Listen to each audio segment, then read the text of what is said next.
Shalom, selamat sore ibu-ibu yang dikasihi Tuhan. Sudah lama ya kita tidak ketemu. Gimana kabarnya ibu-ibu semuanya? Saya percaya ibu-ibu semua dalam keadaan yang sehat, karena kita mempunyai Allah yang selalu menyertai kita, menjaga, melindungi, bahkan Dia terus memelihara hidup kita. Mari kita masuk dalam hadirat Tuhan, karena kita percaya bahwa Tuhan hadir di mana ada anak-anaknya berkumpul, dan namanya Dia akan hadir di tengah-tengah kita. Mari ibu-ibu, kita sama-sama memuji Tuhan. Saya persilakan ibu-ibu berdiri, kita menyanyikan Kami Memuji Kebesaran-Mu.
Segala puji, syukur, hormat hanya bagi-Mu Tuhan. Hanya Kau yang layak kami sembah, kami puji, kami tinggikan, kami agungkan Tuhan. Terima kasih Tuhan, oleh karena kebaikan-Mu, kemurahan-Mu, anugerah-Mu, kasih setia-Mu Tuhan Yesus, yang memelihara kami, yang menyertai kami hingga saat ini. Kami percaya Tuhan, hari-hari Tuhan selalu beserta kami. Tuhan yang menjaga, melindungi, memelihara kami. Terima kasih ya Bapa, terima kasih untuk kesempatan kami masih bisa memuji Engkau, mendengarkan firman-Mu. Tuhan, ini semua adalah anugerah-Mu Tuhan. Terima kasih ya Tuhan. Terima kasih kami mengundang Engkau hadir di tengah-tengah kami. Roh Kudus bekerja dalam setiap hati kami, sehingga kami semua boleh dibangkitkan iman dan diberikan kekuatan berkat yang dari Engkau melalui kebenaran firman-Mu. Kami mau memuji Engkau Tuhan Yesus dengan segenap hati kami. Kami percaya Tuhan Yesus, oh hadirat-Mu ada di tengah-tengah kami, yang membawa sukacita, damai sejahtera bagi kami semua. Terima kasih Bapa, terima kasih. Kami serahkan waktu selanjutnya ke dalam tangan-Mu. Hanya dalam nama Yesus kami naikkan semua doa ini. Amin. Ibu-ibu dipersilakan duduk kembali. Mari ibu-ibu kita menyanyikan sebuah lagu yang tidak asing lagi, yaitu Damai di Hatiku. Karena kehadiran Tuhan yang membawakan damai, sukacita dalam hati kita semuanya. Mari kita sama-sama menyanyikan Damai di Hatiku.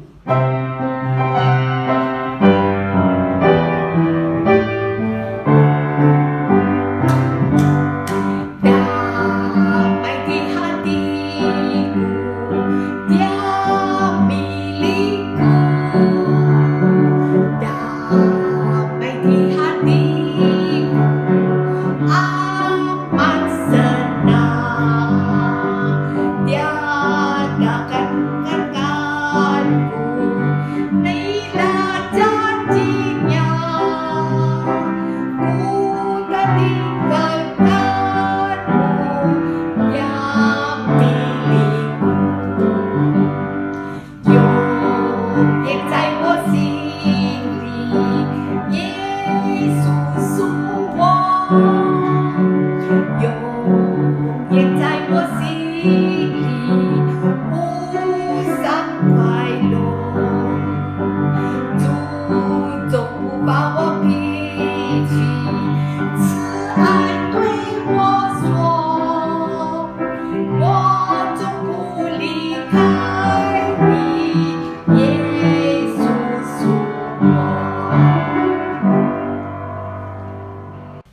Yohanes 14 ayat 27 yang mengatakan, damai sejahtera kutinggalkan bagimu, damai sejahteraku berikan kepadamu, dan apa yang kuberikan tidak seperti yang diberikan oleh dunia. Oleh karena itu janganlah gelisah dan gentar hatimu. Mari ibu-ibu, kita semua menyanyi, memuji Tuhan, menyanyikan sebuah lagu, yaitu mengulangi lagu yang tadi sudah kita nyanyikan, yaitu damai di hatiku. Semuanya menyanyi karena kita sungguh-sungguh merasakan Tuhan itu sungguh-sungguh baik. Dia memberikan damai dan sukacita dalam hati kita. Mari kita sama-sama memuji itu dengan semangat. Dengan hati kita, kita memuji Tuhan. Saya mengundang semua ibu-ibu nyanyi ya. Semua nyanyi. Damai di hatiku, dia milikku. Damai di hatiku, amat senang. Dia takkan tinggalkanku, bila janjinya ku tak tinggalkanmu. Dia milikku. Damai di hatiku, dia milikku. Damai di hatiku, amat senang. Dia takkan tinggalkanku, bila janjinya ku tak tinggalkanmu. Dia milikku. Mari ibu-ibu, kita memuji Tuhan dengan sebuah lagu. Oleh karena kebaikan Tuhan, kita ada sampai hari ini. Oleh karena kemurahan Tuhan, janjinya terjadi bagiku. Mari kita sama-sama memuji lagu ini.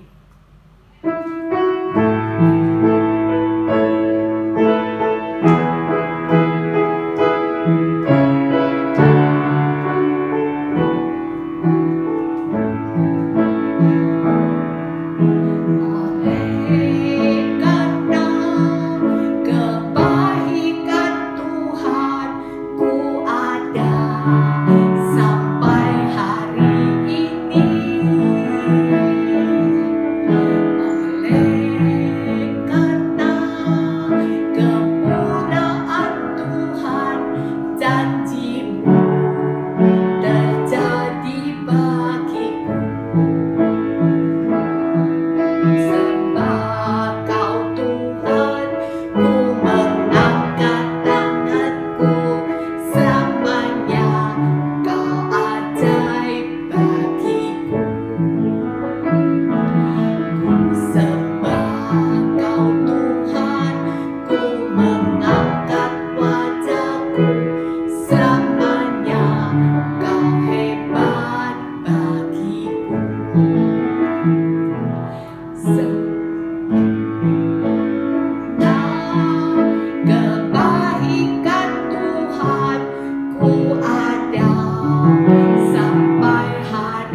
baik bagiku. Benar ibu-ibu, Tuhan kita itu selamanya ajaib, selamanya baik, selamanya, selama-lamanya Dia itu tidak pernah berubah kasih, kuasa, mujizatnya. Mari ibu-ibu, kita ambil waktu sejenak, kita berdoa, datang pada Tuhan. Kita berdoa, mengucap syukur untuk semuanya ini. Tuhan, Engkau sungguh baik, Engkau sangat baik, Engkau amat baik Tuhan Yesus. Mari ibu-ibu, kita berdoa. Kita berdoa, pribadi lepas pribadi berdoa, mengucap syukur pada Tuhan. Yang kita sudah mengalami kasih karunia Tuhan, menerima kasihnya Dia, anugerah Tuhan dalam hidup kami.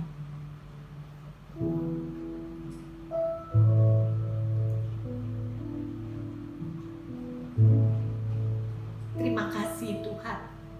Kami percaya Tuhan, Engkau sudah mendengarkan setiap seruan doa dari anak-anak-Mu ini Tuhan. Kami rindu Tuhan Yesus, kami boleh melakukan yang menyenangkan hati-Mu Tuhan. Oh, mentaati akan perintah-perintah-Mu Tuhan. Tuhan memberikan yang terbaik untuk-Mu. Inilah doa kami Tuhan. Siapkan hati kami untuk boleh mendengar kebenaran firman-Mu. Tuhan, urapi lidah bibir hamba-Mu yang akan menyampaikan firman-Mu, sehingga firman yang disampaikan itu menjadi satu kekuatan yang baru, membangun iman kerohanian kami, sehingga kami tidak lagi loyo, kami bisa bangun kembali, semangat kembali. Terima kasih ya Bapa, terima kasih. Dengarlah seruan doa kami, hanya dalam nama Yesus kami naikkan semua doa ini. Amin. Ibu-ibu, selanjutnya kita siapkan hati kita untuk mendengarkan firman Tuhan. Yang firman Tuhan hari ini akan disampaikan oleh Pendeta Julius.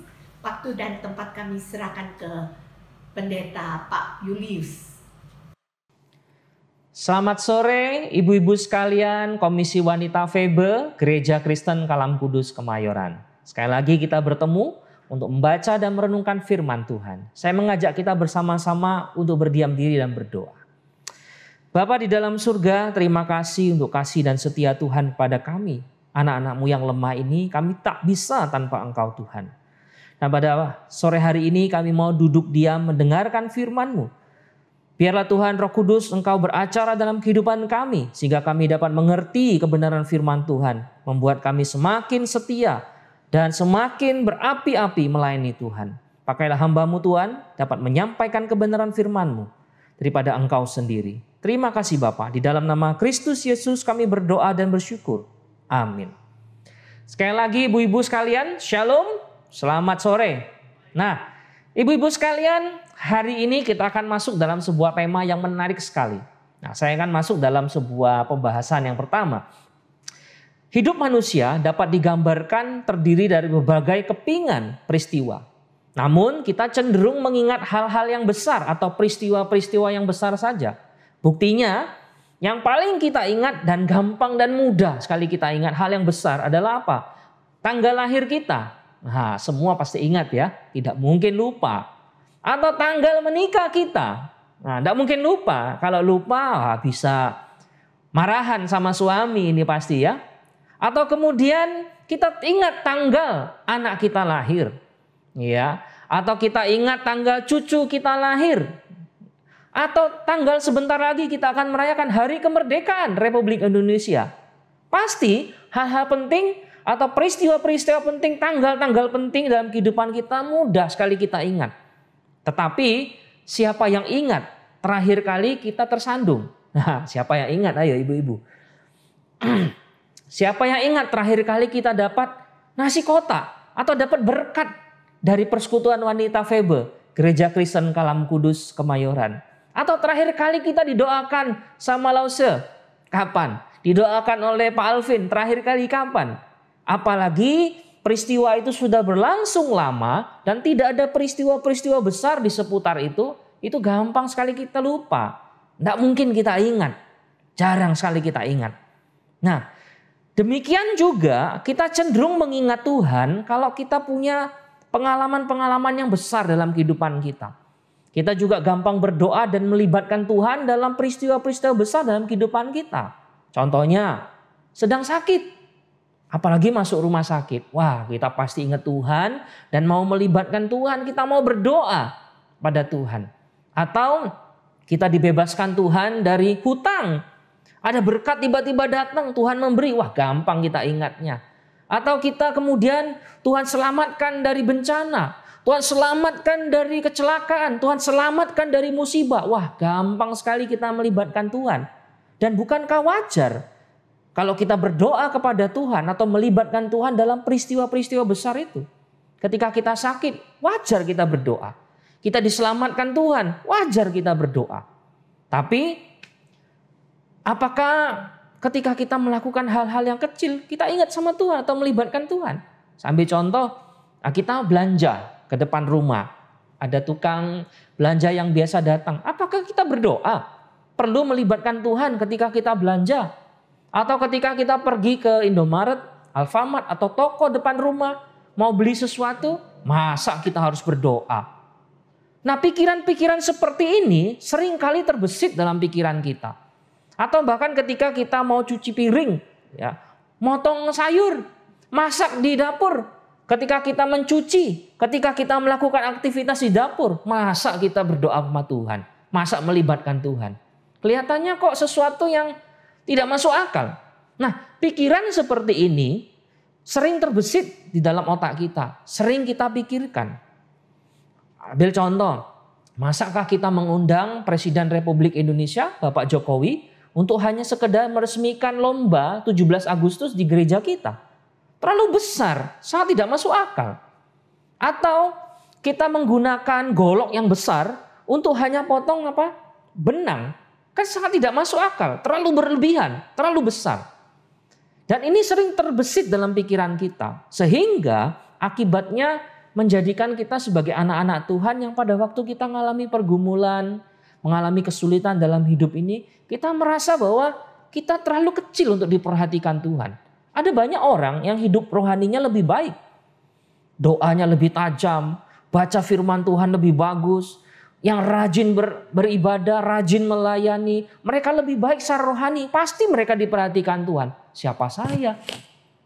Saya ini tidak ada apa-apanya. Saya tidak terkenal. Saya orang biasa-biasa saja. Saya juga ya biasa-biasa saja di antara jemaat. Masa Tuhan perhatikan saya? Sampai hal-hal kecil dalam hidup saya. Masa Tuhan perhatikan saya? Ini menjadi sebuah pertanyaan bukan hanya bagi saya, tapi bagi kita semua. Apakah Tuhan memperhatikan hal-hal kecil? Remeh-temeh seperti itu Tuhan perhatikan tak? Ini pertanyaan bagus bagi kita hari ini di masa-masa pandemi ini. Nah, mari kita melihat salah satu bagian firman Tuhan yang menarik yang akan kita bahas hari ini ya. Kita buka di dalam 2 Raja-Raja pasal yang ke-6. 2 Raja-Raja pasal yang ke-6. Ayat yang pertama sampai ayat yang ke-7. Sekali lagi, 2 Raja-Raja pasal yang ke-6, ayat yang pertama sampai yang ke-7. Yang sudah menemukan, katakan yes. Yang sudah menemukan, katakan yes. 2 Raja-Raja pasal 6, ayat 1 sampai yang ke-7. Saya bacakan demikian bunyi firman Tuhan. Kapak timbul mengapung. Pada suatu hari berkatalah rombongan Nabi kepada Elisa, cobalah lihat, tempat tinggal kami di dekatmu ini adalah terlalu sesak bagi kami. Baiklah kami pergi ke sungai Yordan dan masing-masing mengambil 1 balok dari sana supaya kami membuat tempat tinggal untuk kami.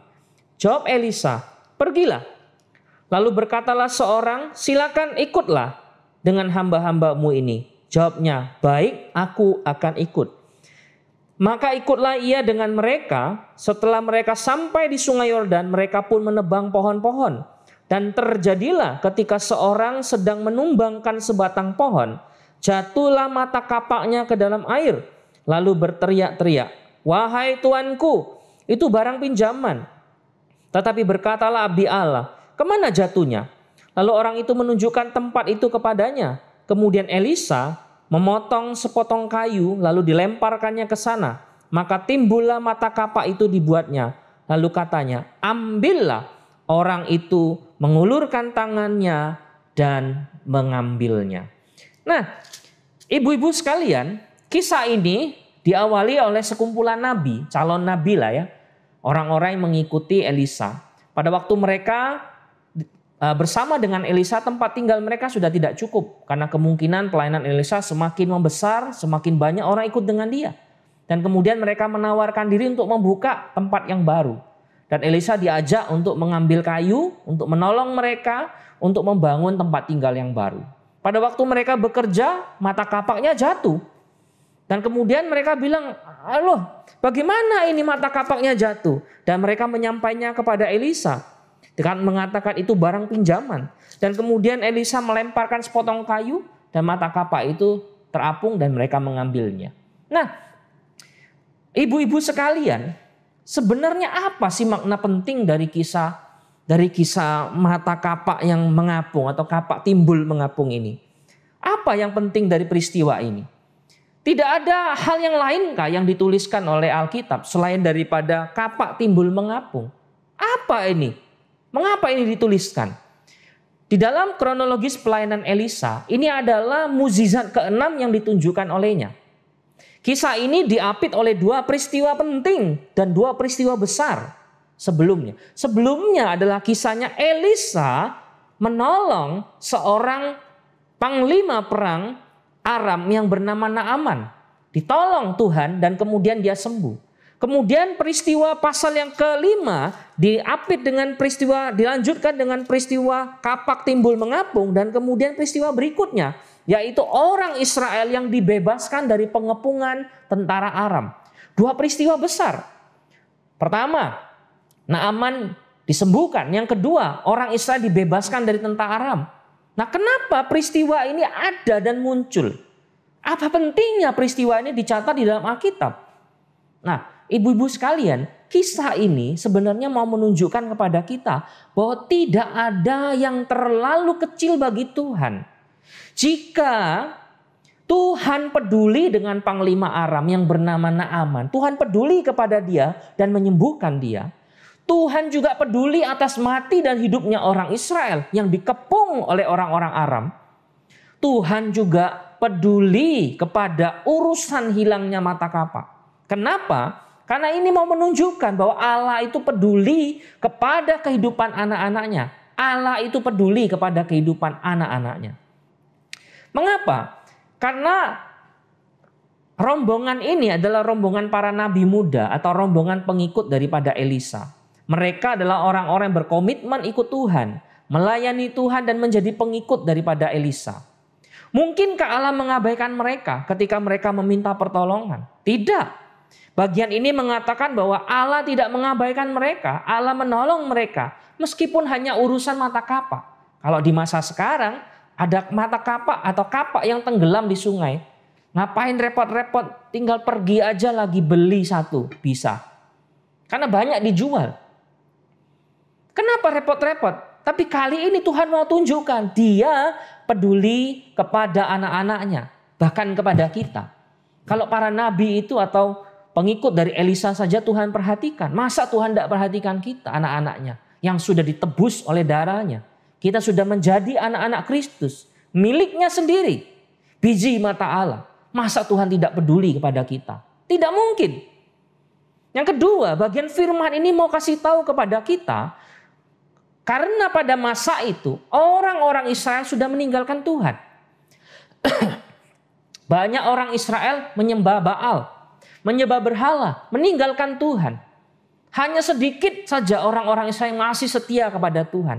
Kisah ini ingin ditunjukkan oleh penulis daripada 2 raja-raja ini, khususnya kisah daripada kapak mengapung ini.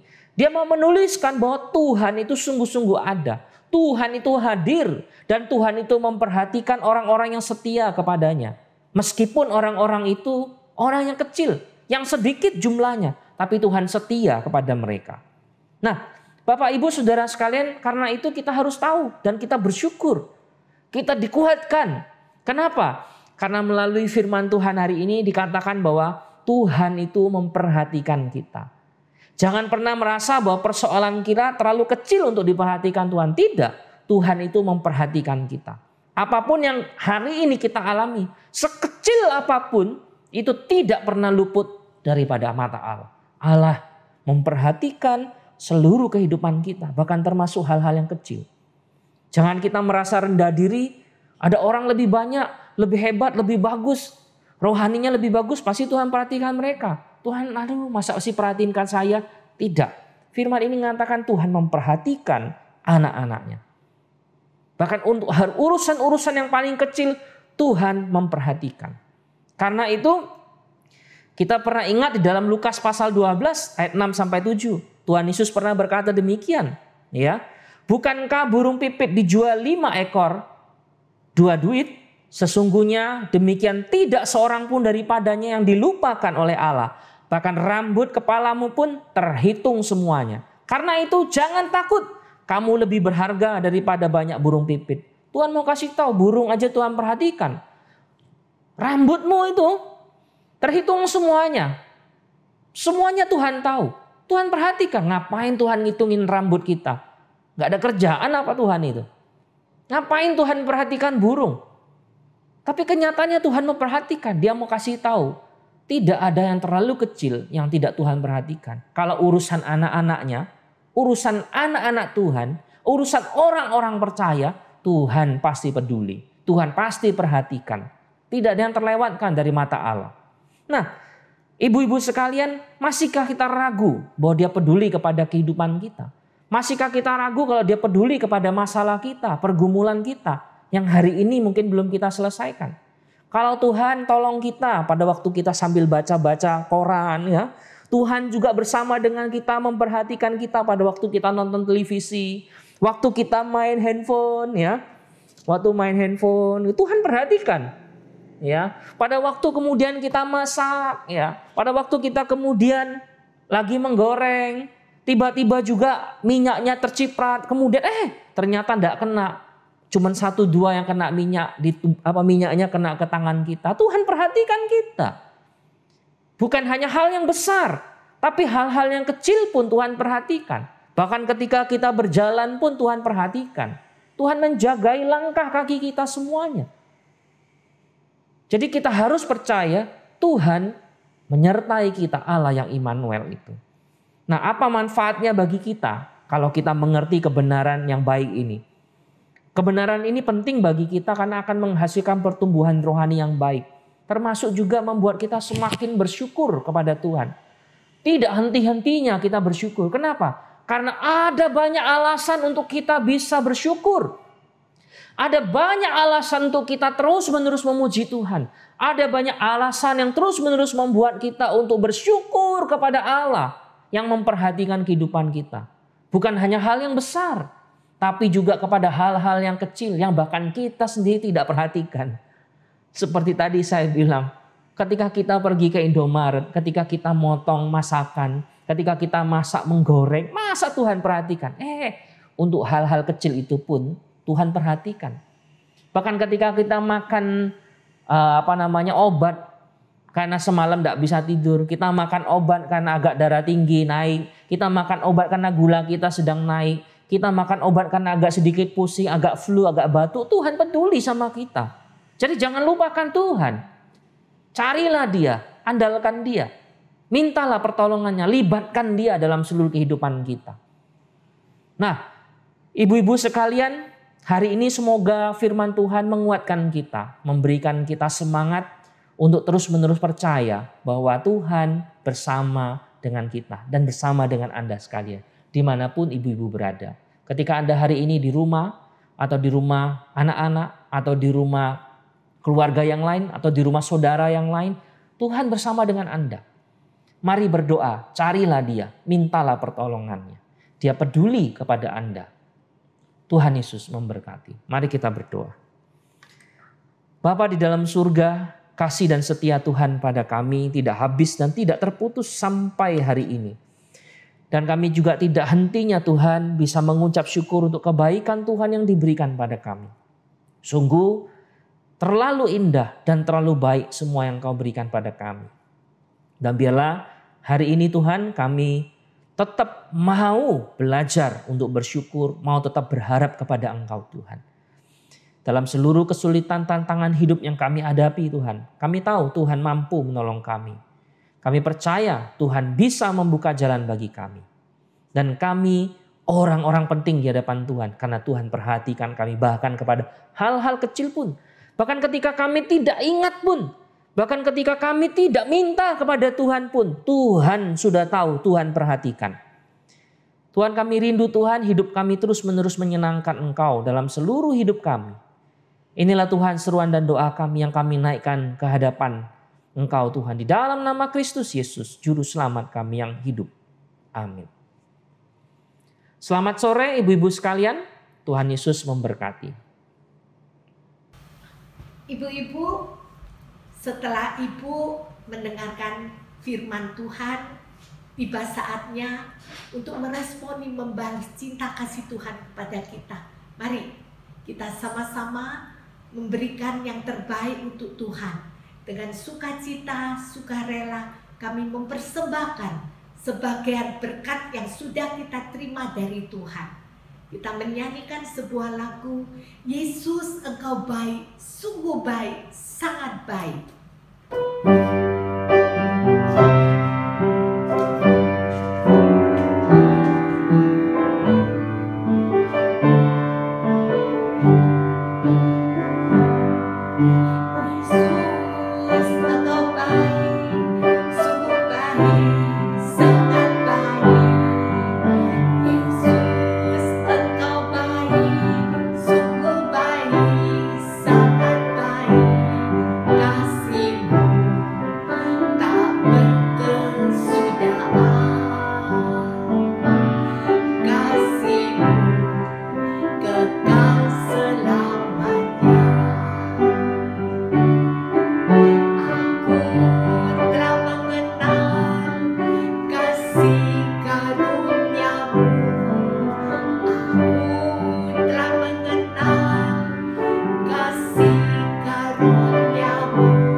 Ibu-ibu bisa mempersembahkan, dimasukkan ke dalam celengan yang ibu-ibu semua sudah menerimanya, atau ibu-ibu bisa dikirimkan melalui rekening BCA, rekening dari KW Faber, atau ibu-ibu mengumpulkan di dalam satu amplop.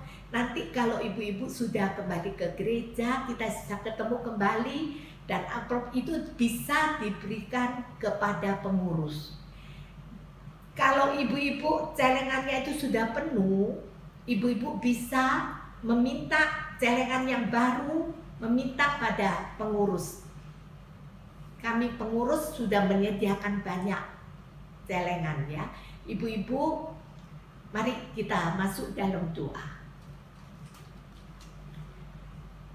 Bapa yang di surga, kami sungguh bersyukur kami mempunyai Allah seperti Engkau. Kami bersyukur Tuhan mengenal kami, Tuhan memilih kami. Tuhan, terima kasih ya Tuhan.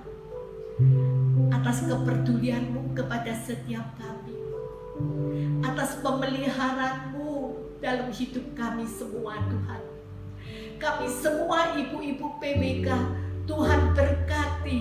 Kami tidak kekurangan sesuatu pun. Kami diberkati jasmani rohani.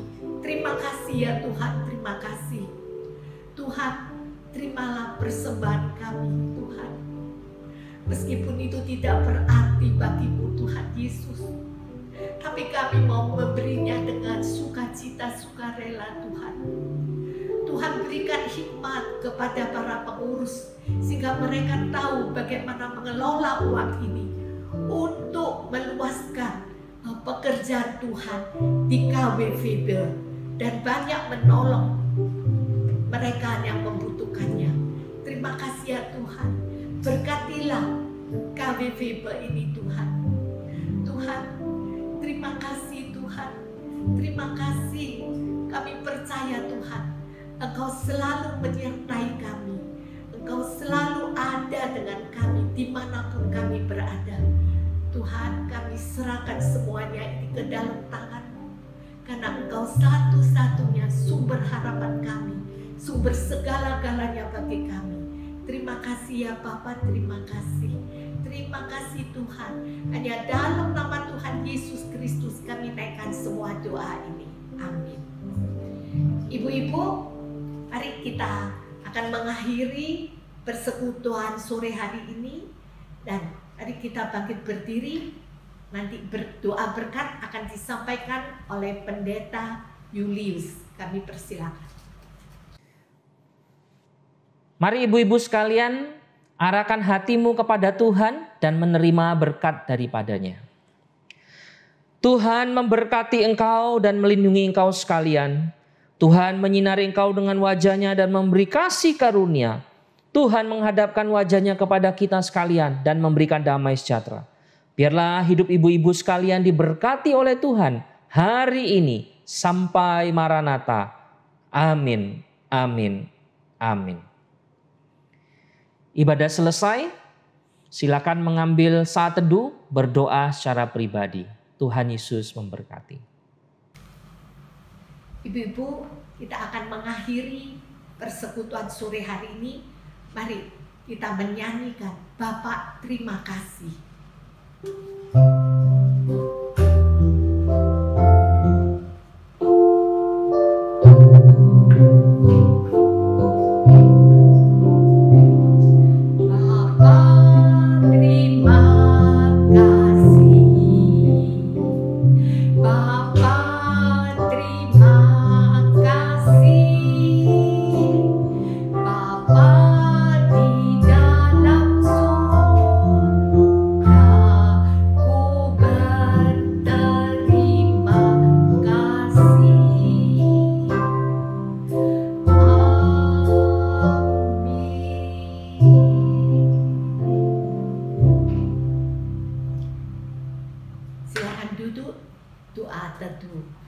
Persekutuan selesai. Tuhan memberkati.